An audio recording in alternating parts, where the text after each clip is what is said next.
Hi, and welcome to Creepy Crime Story, where the darkest truths aren't imagined. They're real. It wasn't the sound of the shot that haunted me. It was the silence before it. Field technician, Jacksonville Beach PD. The road should have been empty. It was a Wednesday night, February 16th, 2022, and most of Jacksonville Beach had already gone still. Families were inside. Kids were finishing homework. Couples were shutting off the lights. But on a quiet stretch of Sanctuary Boulevard, less than a mile from the beach, a black Volkswagen Atlas idled by itself. The driver's door was open. Headlights on. The hazard lights never turned on. Inside the car, strapped into a child seat behind the driver's side, sat a 2-year-old girl. Silent, awake, waiting. She had been there for several minutes by the time someone passed by and made the call. 911, what's your emergency? There's a man. He's down. I think he's been shot. When patrol officers arrived on scene at 8:09 p.m., they found the male victim lying just behind the vehicle. He was face down, arms slack at his sides, one knee bent unnaturally beneath him. No pulse, no respiration. One gunshot wound, center mass. The engine of the SUV was still running. The child had not been touched. The man was identified as Jared Galen Bridegan, 33, a senior design manager at Microsoft, father of 4, married, no known criminal history, no known threats. He'd left his home in St. Johns County earlier that evening to drop off his older children, 10-year-old twins, from a previous marriage. The exchange had happened without incident.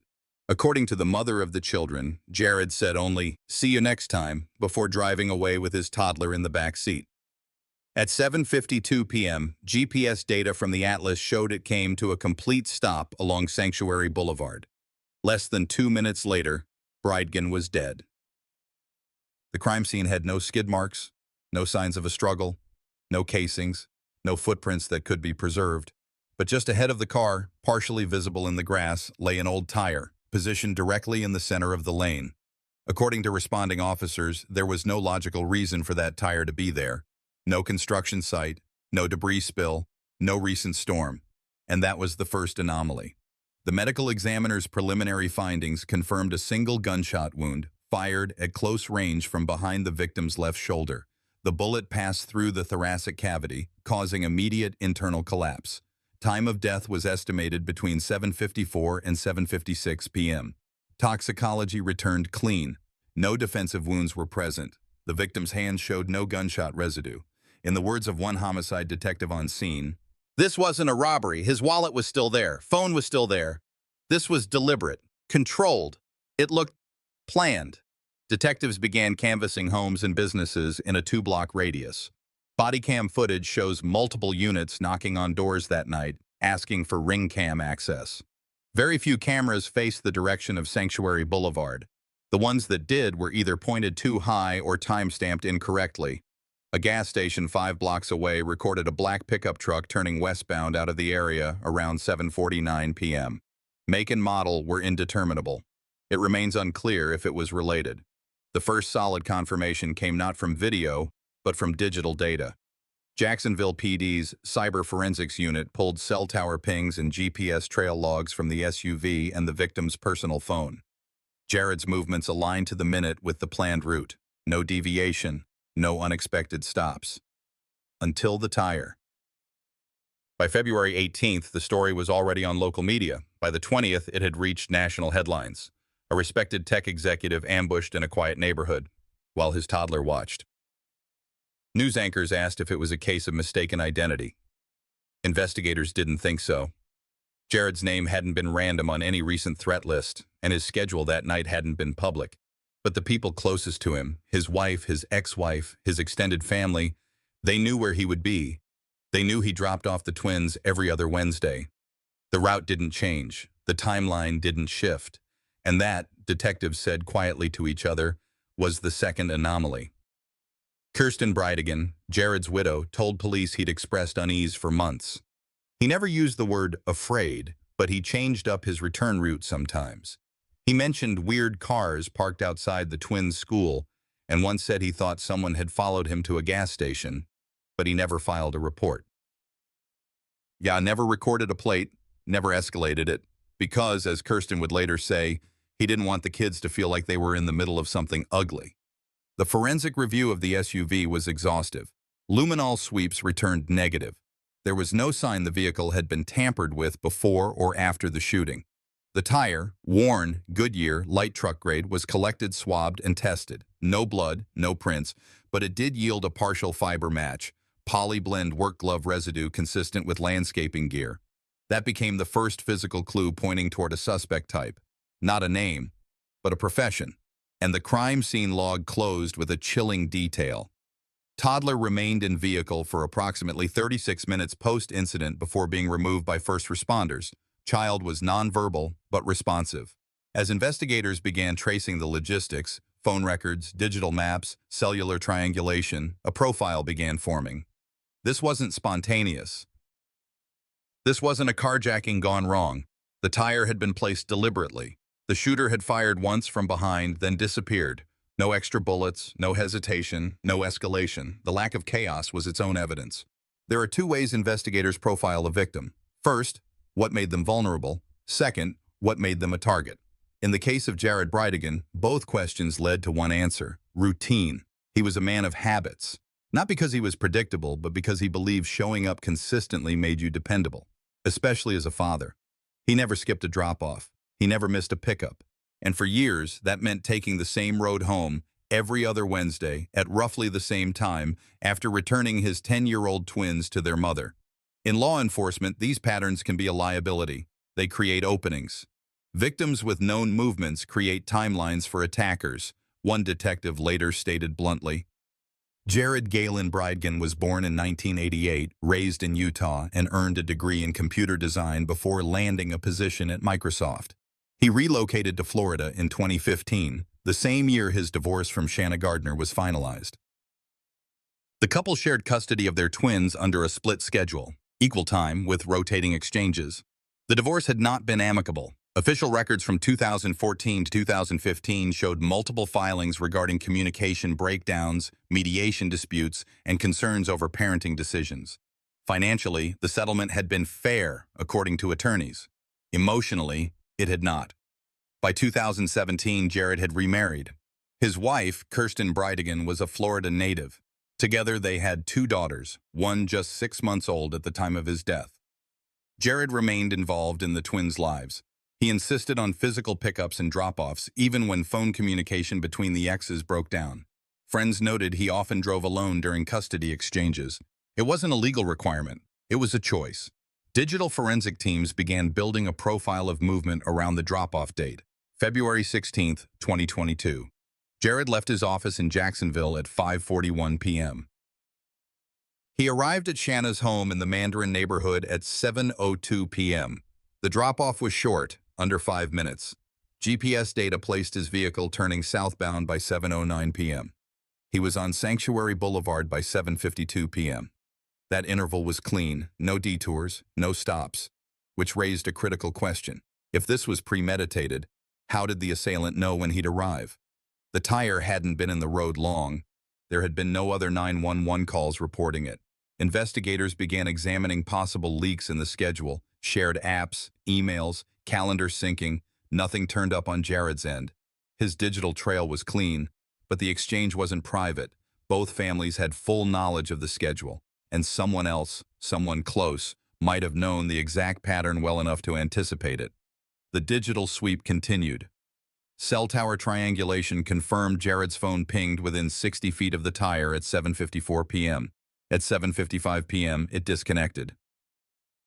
The lapse matched the medical examiner's time of death estimate. The data supported the field report. He was ambushed, and the attacker had minutes, if not seconds, to act. Surveillance teams returned to the Mandarin neighborhood for extended interviews. Shauna's household included her husband, Mario Fernandez, and 2 children. She declined to provide a recorded statement citing legal counsel. That in itself wasn't unusual, but it did limit the range of cooperation early on. Detectives noted a recurring pattern. Jared's habits were fixed. Others knew that. But who among them had motive? That question would remain open for now. Autopsy reports were finalized on February 24th. The shot had been directed downward, suggesting the victim had either turned or crouched when hit. That contradicted earlier speculation that he was shot while standing upright. There were no additional wounds, no bruising.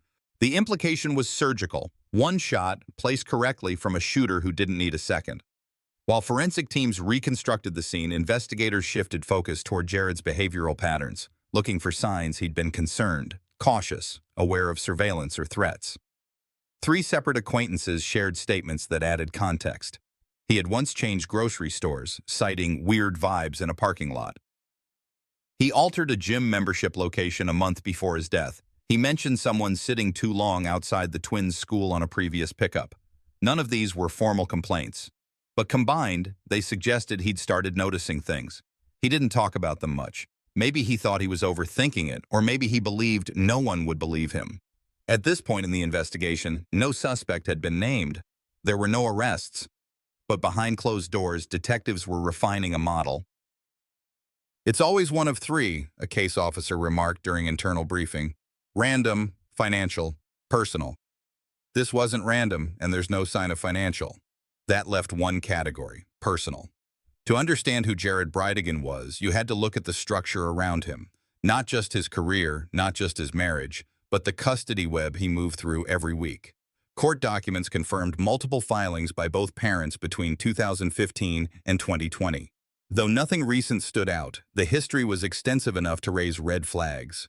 Motions about school schedules, disagreements over travel, language disputes about medical decisions. Custody battles don't always end in court. Sometimes they escalate in silence. And investigators were now looking very closely at the spaces between formal complaints, the places where anger festers quietly. You think you know what a crime scene looks like until you're standing in front of one that refuses to make noise. There were no shell casings, no blood trail, no signs of panic, not even skid marks from a brake. The black SUV remained where Jared Bridegan had stopped it. Engine idling, driver's door ajar, hazard lights never activated. It was as if the entire scene had been arranged for stillness, not chaos.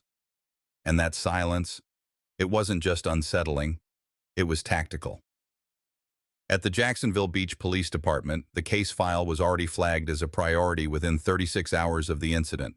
The victim's background, the timing of the crime, and the presence of a toddler in the vehicle elevated the stakes. But something else made it different. The simplicity of the scene didn't match the complexity of the act. Detectives broke it down into a forensic map. There was only one point of entry: Sanctuary Boulevard. One obstruction: a single-used Goodyear tire placed directly in the path of Jared's vehicle. Based on tread impressions and friction scoring on the asphalt, the tire had been positioned no more than 30 minutes before the murder. Rainfall later that night erased potential secondary footprints in the nearby grass. They ran lab tests on the tire itself. No fingerprints, no DNA. However, fibers consistent with commercial-grade gloves were embedded along the inner sidewall. Blue nitrile residue, typically used by mechanics and landscaping crews. A match in category, but not in identity. A partial serial code on the tire's bead was traced to a shipment received by a tire shop in Duval County in 2021. No sales record matched the partial code directly. Another dead end. But it did reinforce one thing: this was not debris randomly discarded. Someone had placed it there deliberately. The spatial arrangement of Jared's vehicle also told investigators something else. The front bumper stopped no more than 24 inches from the tire, meaning he never hit it. He saw it, he stopped, he exited. That one action, opening the driver's door, narrowed the attacker's window to less than 10 seconds. The shooter had to be positioned, armed, and stable. The wound profile confirmed it. A single round entered behind Jared's left scapula, downward angle, with no exit wound. The bullet lodged near the lower rib cage. Based on autopsy trajectory, the shooter stood at a slightly elevated position. That indicated either a curb, small berm, or vehicle platform.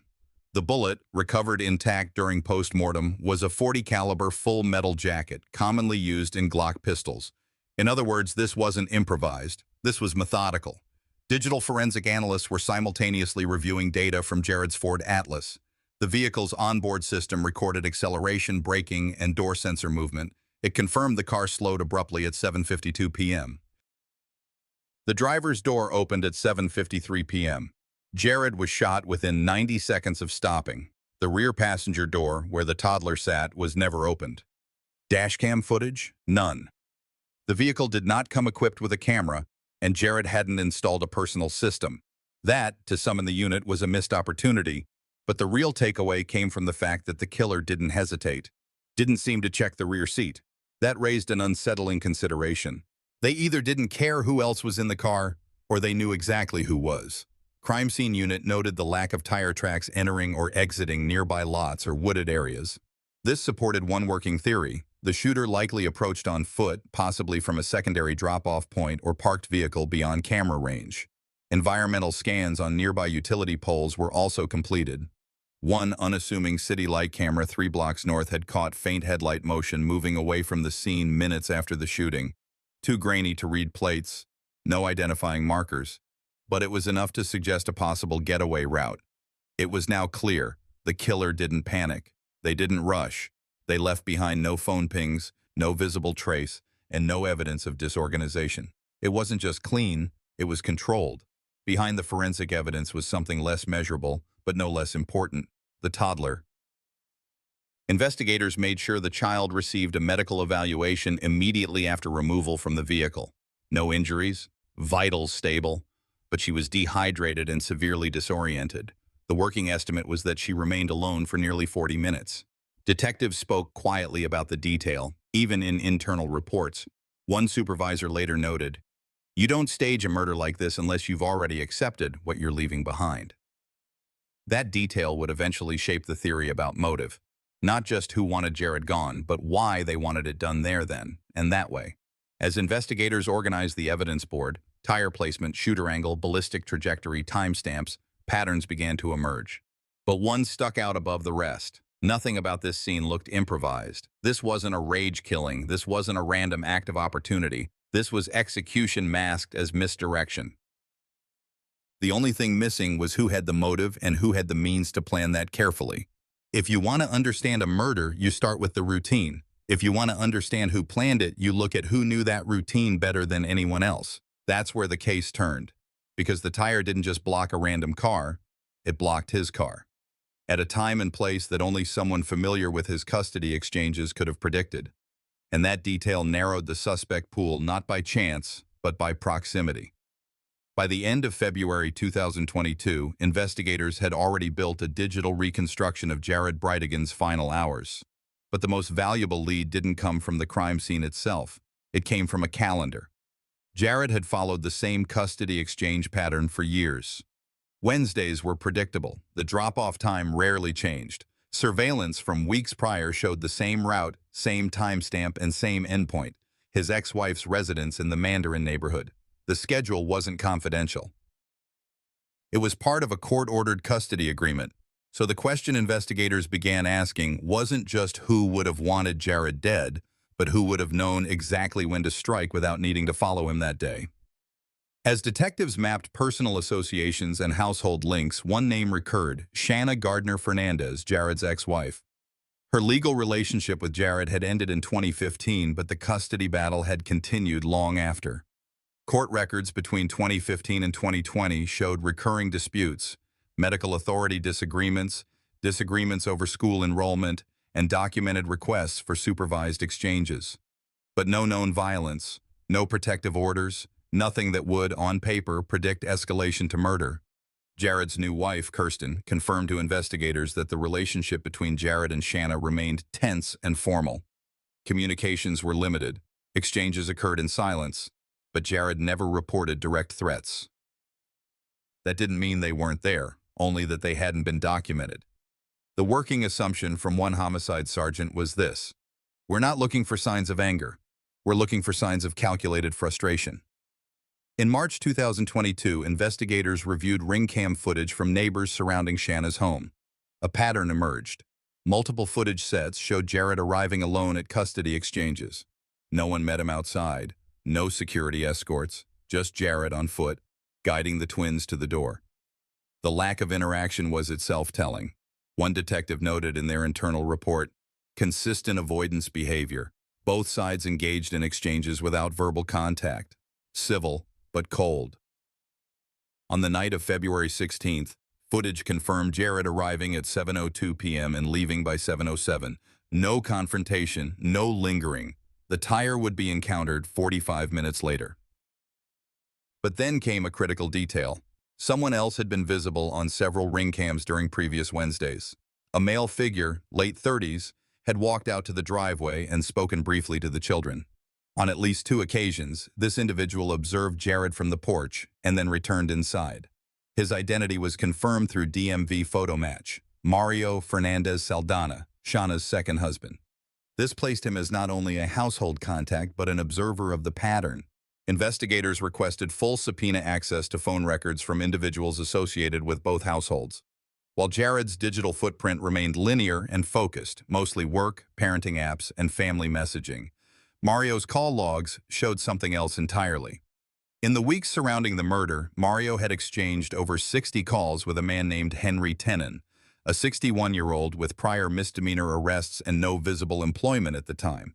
The connection wasn't immediately clear, but it raised red flags. Henry had no known ties to Jared or Microsoft. What he did have was a history of doing cash-based handyman work. That's when they checked property records. It turned out Henry had been renting a home for Mario, an arrangement that placed him financially dependent on someone in Jared's ex-wife's orbit. And those calls, they had peaked in volume the week of the shooting. Now the case had shifted from forensic to relational. The scene was still silent, but the phone records had started to talk. Meanwhile, behavioral analysts inside JSO's Violent Crimes Division raised another concern. They reviewed the timing of the shooting and the placement of the tire. The conclusion, the killer had to have known 2 things: the exact route Jared would take, that he would be alone, except for the toddler. In a chilling way, the fact that the child was left unharmed, unacknowledged, suggested foreknowledge. Someone had anticipated she would be there and still followed through. That level of planning, they argued, implied personal motivation rather than spontaneous violence. This wasn't rage, this was logistics. From a narrative standpoint, what struck me reviewing these records wasn't just how controlled the execution was, but how many people around Jared knew he wouldn't change his habits. That's the tragedy in many domestic-linked homicides. It's not about secrecy, it's about how routine becomes weaponized. You show up, you follow the order, you keep the peace, and someone else decides that makes you predictable enough to kill. When the name Henry Tenon surfaced, it didn't trigger alarms at first. There was no media attention, no violent criminal history, no known connection to Jared Brightigan. On paper, Tenon was a 61-year-old with a suspended license, a record of minor infractions, and a reputation as a low-budget handyman. His profile didn't match the skill or precision seen at the murder scene, but connections don't always show up in background checks. Sometimes, they live in the shadows of property records and prepaid phones. And that's where the trail began to harden. Jacksonville homicide investigators flagged Tenon's number through a phone data sweep. The volume of calls, over 60, exchanged between him and Mario Fernandez Saldana in the 2 weeks surrounding Jared's murder made it impossible to ignore. These weren't calls between friends. The frequency suggested coordination. When the team ran the address tied to Tenon's last known residence, they found a rental contract.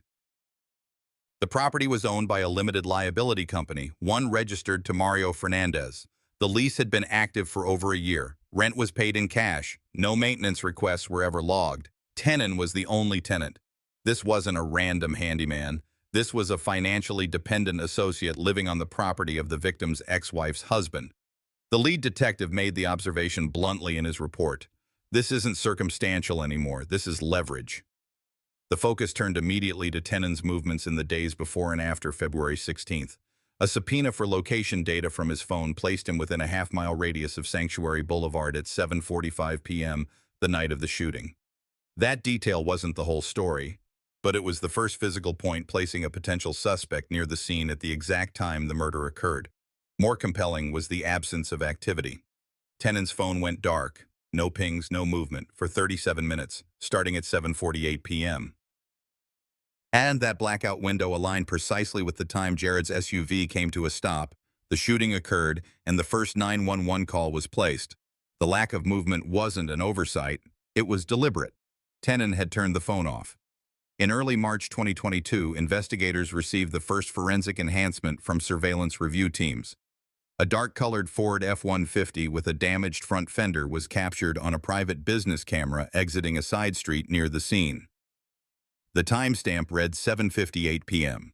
A license plate wasn't visible, but make, model, and partial damage description matched a vehicle registered to Henry Tennant's ex-girlfriend, who had reported it borrowed by him multiple times in the preceding months.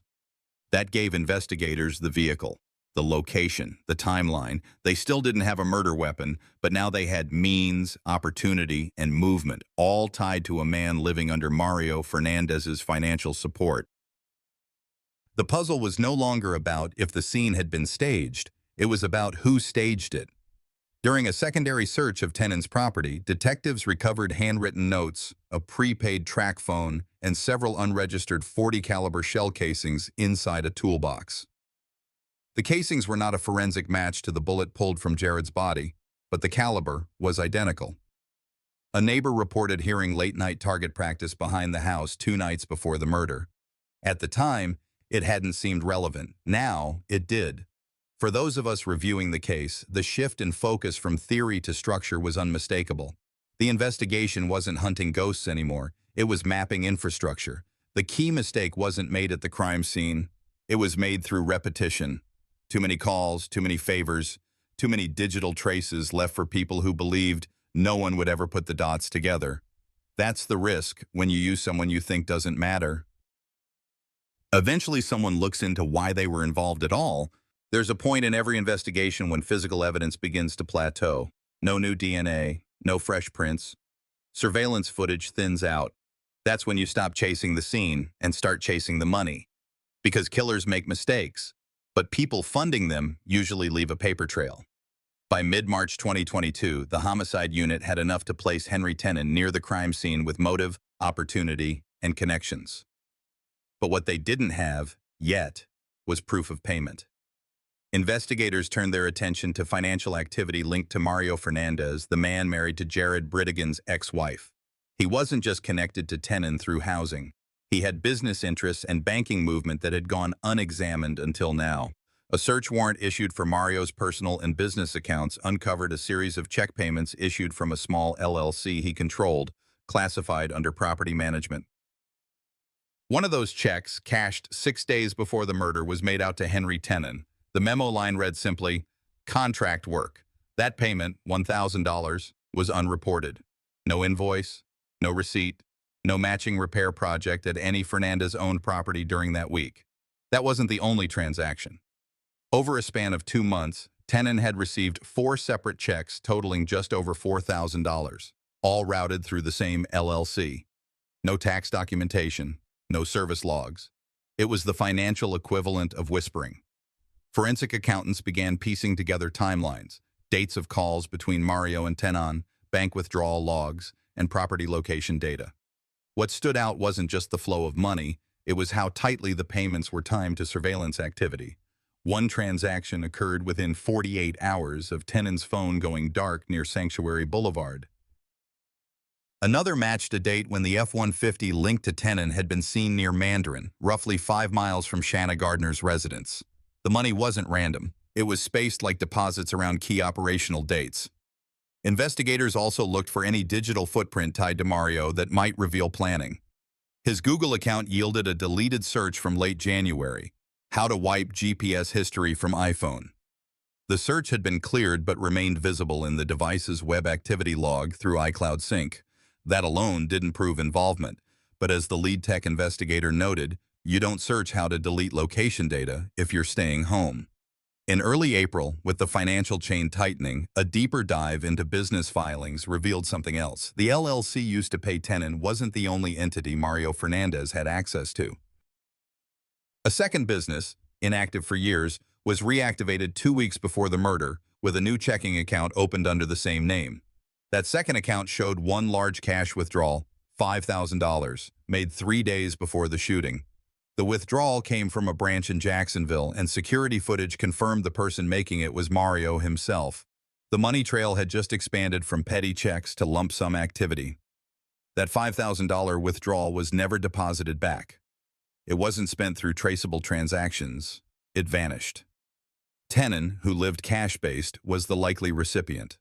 No one said it directly, but in every internal briefing the message was clear. They thought cash would disappear, but context doesn't.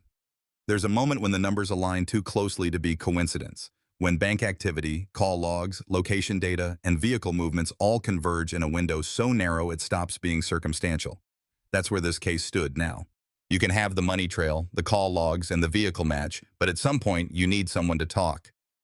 In this case, the silence broke in January 2023. Henry Tenon was arrested on a weapons charge unrelated to Jared Bradigan's murder. But from the moment his name appeared in court, it was clear this wasn't a standalone event. The arrest was strategic. Authorities weren't just looking to lock Tenon up.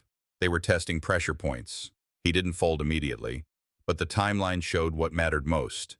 Tenon was arrested on January 25th. By February 15th, he was cooperating.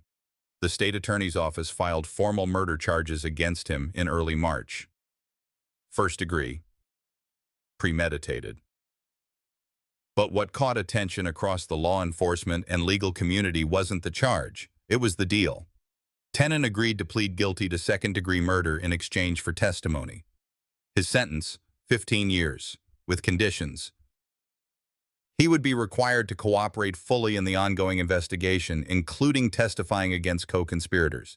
It was a calculated move. Prosecutors knew they needed him not just as a defendant, but as a witness. The sworn statement Tenon provided under agreement was heavily redacted in the public release, but key elements were confirmed. He did not act alone. He had been approached months prior to the shooting. He had been paid in multiple installments. He was instructed where and when to carry out the plan. Investigators now had confirmation of what they had built in layers. This was a contracted hit, and the source of that contract, Tenon stated under oath, was tied directly to Mario Fernandez Saldana. On March 16, 2023, law enforcement executed an arrest warrant against Mario. He was taken into custody without incident and charged with first-degree murder, conspiracy to commit murder, solicitation, and child abuse. For endangering the minor present at the time of the crime, the arrest wasn't announced immediately. Prosecutors wanted time to structure the case. A sealed indictment followed. Mario was held without bond. For the first time since Jared's death, the case had escalated from forensic implication to formal criminal conspiracy. But the case wasn't over. By summer, investigators had expanded the scope to examine who else may have been involved in the planning, who helped facilitate the connection between Mario and Tenon. One name consistently appeared in background communications, LLC filings, and in historic digital searches: Shanna Gardner Fernandez, Jared's ex-wife. In August 2023, she was indicted on the same charges as her husband. She was arrested out of state, extradited to Florida, and booked into Duval County Jail. With all three suspects in custody, the case transitioned to trial preparation, but the narrative was already shifting. What had begun as a single, clean murder scene on a dark road was now unfolding as a multi-person, long-range operation built around resentment, custody, and control. One investigator later commented, off record, "You don't pay someone to kill unless you think you've exhausted every other option, or you think you'll get away with it." Tenon's plea made it impossible for them to disappear behind silence. He had named names, and he had accepted prison time to say them in court. By the time investigators sat across from Henry Tenon in the sterile, windowless interview room in early 2023, they had already known more than they were letting on. Tenon wasn't the beginning, but he was the most direct link to the execution-style killing of Jared Bradigan. And in a case defined by calculated distance and clean hands, that kind of proximity was dangerous. The breakthrough came not from confession, but from cell tower pings, surveillance footage, and vehicle records. Tenon's aging blue Ford F-150 had been caught on multiple traffic and security cameras traveling between Jacksonville Beach and the South Side area near Sanctuary Boulevard, just minutes before and after the ambush. A receipt for a prepaid track phone, linked to burner communications used to track Jared's routine, was recovered in a pile of personal effects from Tenon's garage. And most damning, shell casings found at the crime scene matched a handgun registered to a former tenant of Mario Fernandez. By then, investigators had been watching Mario Fernandez quietly for months. Patterns had emerged: financial transfers between Fernandez and Tenon, shared rental addresses, phone contacts that lined up suspiciously with Jared's movements. The middleman theory hardened into operational certainty. Tennant's January 2023 arrest on charges including second-degree murder and conspiracy was deliberate. It was not simply to take a killer off the street, it was to squeeze a man into naming the person who hired him. Tennant was 61 years old with a long criminal record and little to lose. But he also understood leverage. After being charged, he lawyered up and sat silent for months. In the background, prosecutors built the scaffolding for something bigger, a murder-for-hire case under Florida's racketeering statutes. In March 2023, they moved in on Mario Fernandez, arresting him in Kissimmee and charging him with first-degree murder, child abuse, and solicitation to commit murder. The child abuse charge stemmed from the brutal fact that Jared had been shot to death just moments after dropping off the twins Mario shared with Shanna Gardner. A then 2-year-old daughter, Bexley, had been strapped in a car seat mere feet away from the killing. Shortly after, the walls closed in on Shanna Gardner Fernandez. Prosecutors stated publicly that she was not being ruled out, and by August 2023 she was arrested in Washington state and extradited to Duval County. Her charges mirrored Mario's: first-degree murder, conspiracy to commit murder, solicitation, and child abuse. But this wasn't just about naming names. This was about reconstructing motive, intent, and the cold calculations of a disintegrated marriage turned into a vendetta. What investigators pieced together painted a chilling timeline. Following a bitter divorce battle in 2015, Gardner sought and failed to gain full custody of their twins. By 2021, Jared had married Kirsten and was integrating their blended family while continuing to co-parent. According to multiple reports, Gardner had resented his stability, especially as Jared attempted to enforce more structured parenting boundaries, including decisions about education, travel, and religious upbringing. It wasn't just control, it was legacy. Jared was a devout member of the Church of Jesus Christ of Latter-day Saints, and he wanted his children raised within its values. Gardner, having distanced herself from the church, pushed back. Legal filings revealed disagreements over vaccination, schooling, and access to electronic devices. The animosity had become entrenched, but motive alone does not prove murder. What elevated the prosecution's case was the layered network of digital breadcrumbs and physical coordination between Tennant and Fernandez. Bank transfers made from shell accounts, Tennant's rent being paid months at a time by Fernandez-linked sources, and eventually, the suppressed confession. Tennant admitted that he had been hired to kill Jared Brightigan, allegedly at Fernandez's behest. The method was brutally tactical: plant a tire on the road, wait for Jared to step out of his vehicle, then execute him. Despite his admission, Tennant later attempted to retract elements of his statement, claiming coercion. His credibility became a legal battleground. The prosecution doubled down on forensics: shell casing ballistics, cell site analysis, and direct evidence of material benefit in exchange for action. Defense attorneys for Gardner and Fernandez pushed back hard, attacking the timeline, questioning Tennant's reliability, and suggesting that law enforcement had fixated too narrowly. As of July 2025, the case remains in a high-stakes holding pattern. Henry Tennant has yet to take the stand, and his plea agreement remains under seal. Mario Fernandez is being held without bond, and Shanna Gardner's trial is scheduled to begin in October 2025. Both have pleaded not guilty. From a legal standpoint, the case is still awaiting resolution. But from a societal one, it has already made an impact. It has raised enduring questions about how family courts evaluate long-term custodial disputes, how mental health and resentment fester when left unchecked, and how financial influence can shield calculated behavior for years. As investigators prepare for trial, they have kept the emotional center of the case visible. The children. Jared's widow, Kirsten, has remained vocal in preserving his memory while protecting the siblings now growing up in the shadow of their father's murder. The family has established a foundation in Jared's name, focused on supporting victims of violent crime and children navigating trauma. From the beginning, this case was never just about who pulled the trigger. It was about orchestration, control, and the moral cost of revenge disguised as parenting conflict. In the end, I've come to believe this: justice may move slowly, but it remembers. Jared Brightigan's murder wasn't just a story of one man's final drive. It was a mirror to how easily bitterness can rot a family from the inside out. If sharing this case helps even one person recognize the warning signs of manipulation, control, or emotional violence, then maybe there's meaning beyond the headlines. We must ask ourselves, when custody battles turn into power struggles and anger is left to boil unchecked, who truly suffers? Jared's children will grow up knowing the truth. But maybe, just maybe, they'll also grow up seeing that truth was fought for. That silence wasn't accepted, that someone kept asking questions. If this story moved you or made you think differently about family, justice, or accountability, leave a comment and tell me where you're watching from, or tell me what you took away from it. And if you didn't connect with this story, I'd still love to hear your thoughts. Your voice matters here. And if you'd like to follow more true crime cases that don't just tell what happened, but why it matters, go ahead and subscribe to the channel. We've got more stories coming that aim not just to inform, but to make a difference.